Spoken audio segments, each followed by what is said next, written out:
solutions. Let's talk solutions. Let's talk solutions. Let's talk solutions.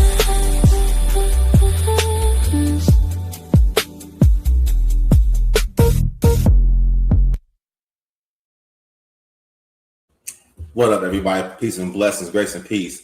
Welcome to another segment of Let's Talk Solutions. I have a good panel here today with us, and we're going to get right into it. We ain't going to waste no time. But what we will do is ask for all of you all out there to please hit the like and subscribe button. Share this if you like conversations such as this, that we might grow the platform and begin to talk solutions all over the globe. But today I have my good panelists today, Kaya and Izaria. We're going to be getting to talk about marriages. Now, last week we spoke about marriage and we talked about it from the perspective of, is it in demand? Are people honestly looking to be married, or people just looking to capture the moment, take a Snapchat or a Kodak moment? Or are they really looking to endeavor in a lifelong institution that the Heavenly Father has created, which is called marriage? And through discussion, we found out that many people, or we've tossed around the idea that many are pretty much in the spectator role, or they are just doing it for the gram. And with that being the case, let's continue that conversation and see where it continues to carry us, and if there are any solutions to begin to retract or reframe this thinking. All right, but like I said before, man, I ask that all of you all please hit that like and subscribe button and allow this conversation to grow. All right. Let y'all go ahead and have at it, man. Today's topic, like I said, let's talk relationships and marriages. All right. I want to know, what is the perspective from many, or what is the overall consensus about marriage? Is it still something that's really sought after? After speaking last week, I'm persuaded to believe it's not really sought after for its true intent or the essence of it. I'm persuaded to believe it is just a thing that's done out of necessity. You know, you get older and you're like, oh, I gotta get married. And it's like, all right, once I've done it, I ain't gotta stay married. You know what I mean? Or I want the dress in the ring, you know, and once I got it, I can collect these now. These are now infinity stones, and I'm Thanos, and I'm gonna get as many as possible. So what does you all take on this? Yeah, I would agree with you, bro. I don't think it's necessarily a thing that's sought after anymore. I think the overall view of what marriage actually is and what it's supposed to represent and what it's supposed to be is diluted now. Man, I would almost like liken it to like some of the food that we consume, how it may have been different. Like when we were growing up, it was actually real beef or real chicken. Right. And it actually had nutritional value and substance to it, to now where you can go get some and just microwave it. And then when you look at the ingredients, you like, man, this is, they say on the package that is this, but it ain't that. It's not beef. And I would liken it to that, man. I think we just lost what marriage really is and what it's supposed to mean. And it's become like this diluted product, man. I get it, man.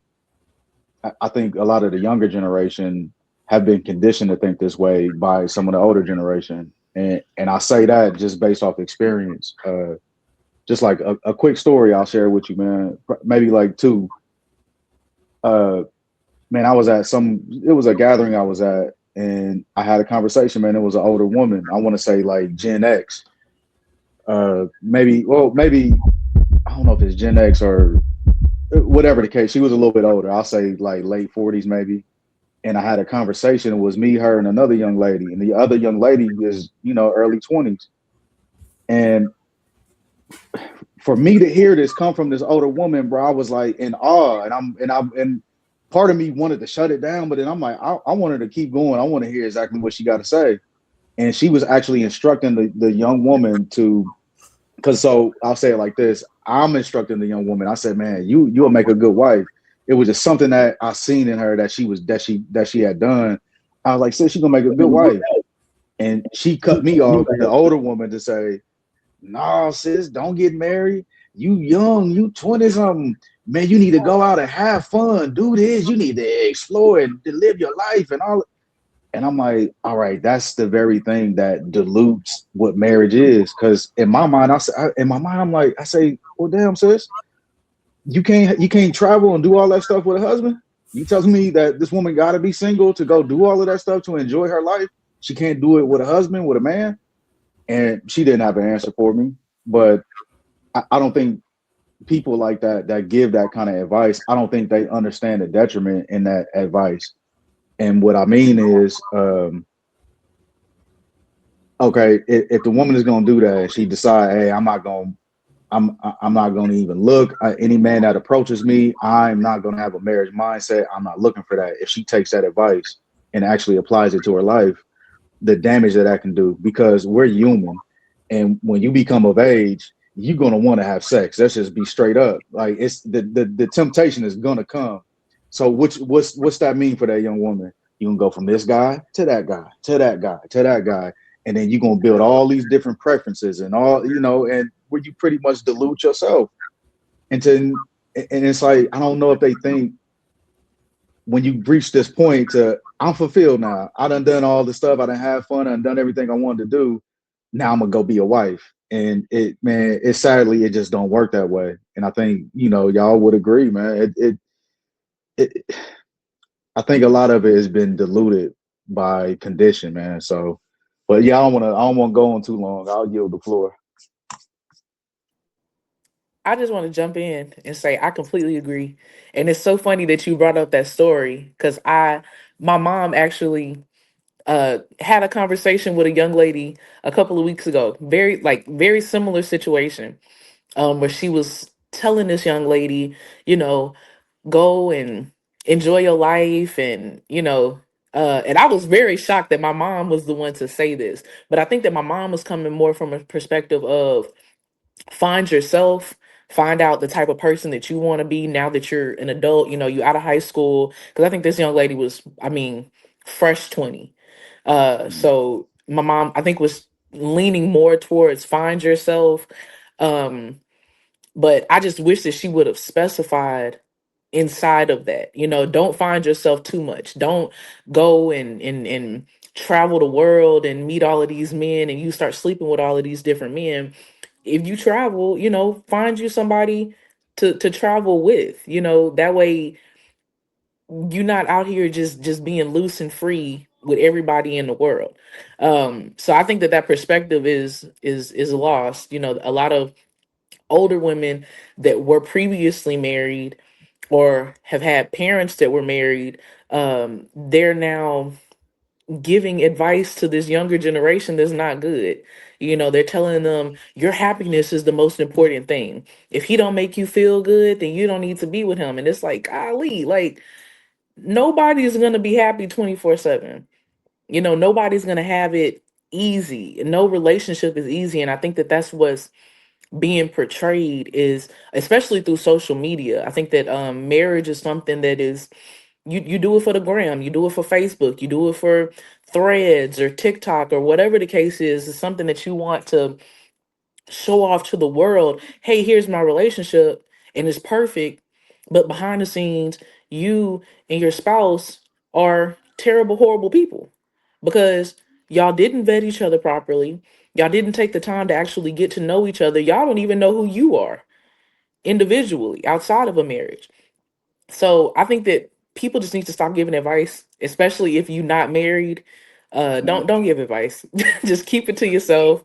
Don't say anything because y'all are out here literally ruining the minds of young people. And I wish I would have gotten, or I couldn't have met my husband any younger than I did, but I wish I would have met him earlier so that I wouldn't have had to experience the things in the world. I think that made it so much more difficult having prior knowledge of other people and things like that. I think that if you get married as young as possible legally, I think that that's the best thing that you can do because then y'all can grow together. He doesn't have prior experience to other women. You don't have prior experiences to other men. So y'all have nothing to compare it to.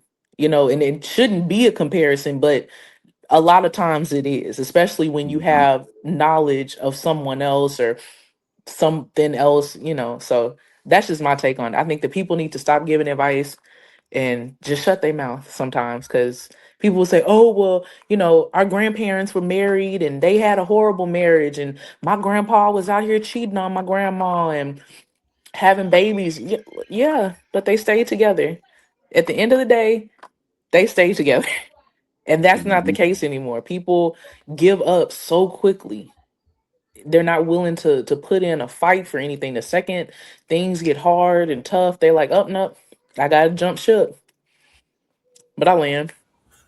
Yeah, and just to touch on a little bit of what both of you all said, because I think that what you just said, Kaya, was where I was thinking and going to as Isaiah was talking, because it does seem as though that the older generation, because of the hurt and the pain and the anguish that they went through, that their method or way of dealing with it or coping with it was to shut down the idea of marriage early. Because I mean, back in the day, 15, maybe 25 years ago, the ideal age to get married was around 26, 27, which was still later than what earlier generations were getting married. Around, my mom and dad, well, they were baby boomers. They were boomers. So they got married in their young 20s, 22, 23. But that time it continues to get pushed back and pushed back and pushed back. And it seemed that it all culminated into a situation where pain dictated, or anguish, or setbacks in life or in relationship dictated to the generation to wait longer. And it's been pushed back now to where the average age of marriage, if a person gets married, is around 32, 33. And I believe it's stemming from what Isaiah was talking about, that dilution of the diluting of the dating realm or the dating world, the dating scene. And I think that, matter of fact, let me rewind that. What y'all think about dating first? Because I I'm, was just about to say something. I'm yeah. like, I Go can't ahead. I'm stand gonna that let you say word. what you will say before I say anything. Go ahead. I cannot stand that word because now people dating is synonymous with looseness. It's synonymous with promiscuity. Oh, I'm dating so and so, or I'm dating two or three people. No, you're sleeping with two or three people. Let's keep it real. Let's keep it a buck, and let's keep it 100. You sleeping with all of these people that you dating. Oh, majority of them. Exactly. So why not just say, oh, I'm polyamorous or whatever the case is, because that's what you are. I don't like that word dating, because that does not signify anything permanent. That means I'm just testing the waters. I'm just putting my toe in just to see if it's lukewarm, and if it feels right, then I'll jump in for a specific amount of time until it's uncomfortable. And then once it's uncomfortable, I'm moving on to the next one. So I cannot stand that word. Yeah, just to add something real quick too. Um, just to give like an example, I think this is going as far as dating. It's like, man, say you sitting back, man, like you and your loved one, y'all about to go pick a movie, and I'm sure y'all probably experience this all the time, man.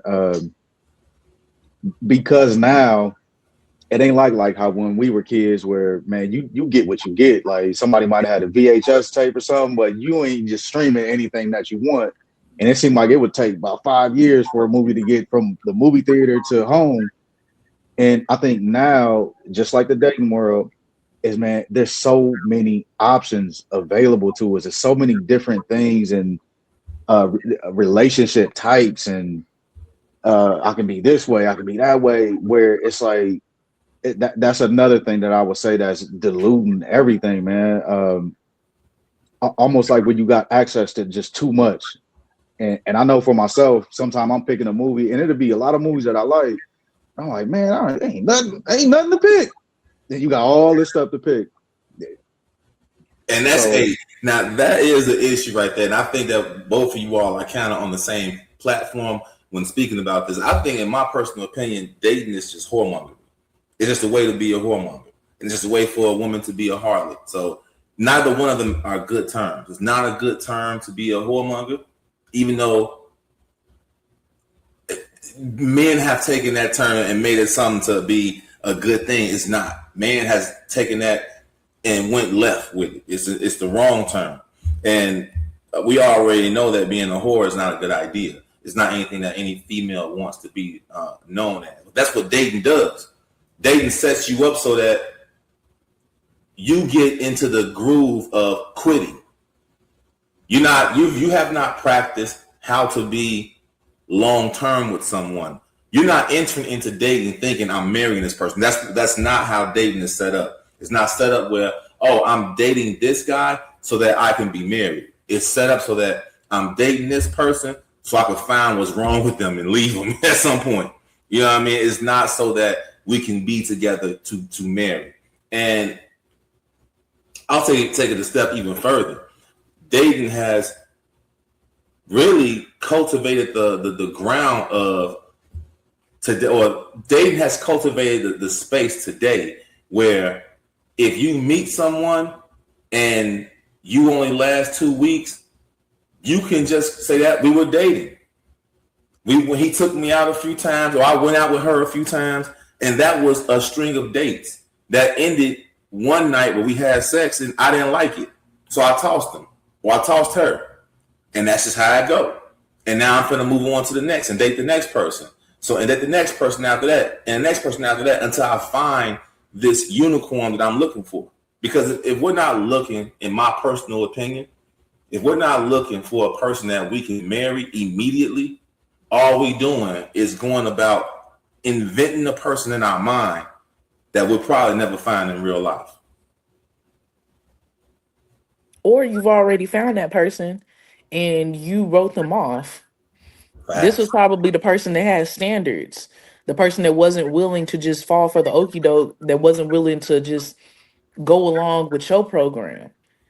And because of this main character syndrome that's been going around where you're the most important person in everybody's life, if that person is not abiding by your program, then what chance does that other person have? It was probably somebody that told you what you really needed to hear, and you did. Especially for women, I will say that women will write off the good man for the bad boy. Like we were watching that Kendra Scott video, not Kendra Scott, Lord have mercy, Kendra G video. Oh, okay. With the young lady that was presented a very nice gentleman. Was he her physical type? She said no. But every other box he checked, he made enough money. He was willing to treat her like a princess, as she said. But because he didn't look a certain type of way, she wasn't even willing to give that man an opportunity and a chance. Because she already had in her mind, oh, I want somebody tall, light skinned with tattoos. That just sounds like a disaster. I don't know. I'm not, getting on all men that are tall, light skinned with tattoos, but there is a certain type of demographic that falls into that physical phenotype. Typically, they out here just doing whatever they want to do, you know? So I think that a lot of times we have already met the person that we're supposed to be with, and we write them off because why would I settle when I can get more? You know?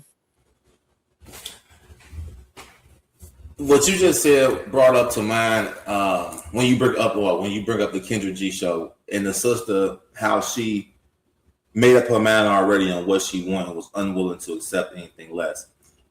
I think that's a good question to ask to people. And if anybody can think of or have a good answer to give, please put it in the chat. We would love to hear from it and we will respond. But the idea of already having a preconceived notion of what it is you're aesthetically going to deal with and not going to deal with. Now, I do understand. So let me preface this statement I'm getting ready to make. I do understand that aesthetics are the first thing that is going to attract someone to another person. But in today's age, you got Tinder, you got Plenty of Fish, you got all these other I don't know him. I'm not on him. So I'm doing my best I can. But you got all these different dating platforms where you swiping left and swiping right. And the only thing that is first and foremost to be important to a person is the way they look. The substance that's to the person is so secondary, it's almost non-existent. If they don't look a specific way, that is going to knock them off, going to disgust them immediately. Now, my question is how much have the roles shifted? Has it always been like that for women? Because I know men are very, we're very visual creatures. So we see something and we like it. That's the first thing that draws our attention or draws our eye to the woman. Have women always been like that? I didn't know. It's something that's kind of new information to me. I can't speak for all women. I can only speak for myself and the other women that I have been around. I don't think that was always the case. I know a few years ago, even before Instagram came out, I think Instagram came out in 2011, 2012. I remember women being with men that they were, or talking to women and hearing them say, at first I wasn't attracted to him. He looked a little goofy, or he looked a little, he just wasn't my physical type. He was too big, or he was too small, or whatever the case was. But when I started talking to him, he made me laugh. He was charming. He held out my seat for me when I was getting ready to sit down. He held the door open for me when I was walking inside the door. He was polite. He had good manners. He had a good relationship with his mom. That seemed to be more of what mattered and what carried further than the physical attraction. I know I will say, as a woman, women can grow to be attracted to somebody. If I meet someone and I'm not initially physically attracted to them, depending on their personality, the attraction can come. It can grow to where I'm just as attracted to them as they are to me, but I think that it's a lot for women. A lot of times it's personality based, but because of the influx of social media and everything being publicized, it, in specifics to that young lady that we were talking about in the Kendra G show, with her being an influencer, her life is already public. So she was saying, I can't be with him because what are my friends going to say? And I think that that's a lot of what the issue is becoming.